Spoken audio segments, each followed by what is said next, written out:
বিসমিল্লাহির রহমানির রহিম।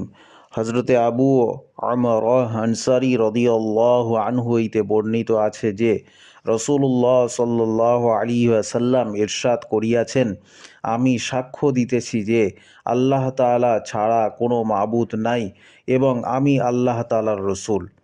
যে কোনো বান্দা অন্তর দ্বারা এই কলেমার প্রতি ইয়াকিন করিয়া আল্লাহ তাআলার সহিত সাক্ষাৎ করিবে, অবশ্যই এই কালেমায় শাহাদাত তাহার জন্য কেয়ামতের দিন জাহান্নামের আগুন হইতে আড়াল হইয়া যাইবে। এক রেওয়ায়াতে আছে, যে ব্যক্তি এই দুইটি বিষয়ে আল্লাহ তাআলার একত্ব, রসূলুল্লাহ সাল্লাল্লাহু আলাইহি ওয়াসাল্লামের রিসালাতের সাক্ষ্য লইয়া আল্লাহ তাআলার সহিত কিয়ামতের দিন সাক্ষাৎ করিবে, তাহাকে বেহেশতে দাখিল করা হইবে, চাই তাহার আমলনামায় যত গুনাহ থাকুক না কেন।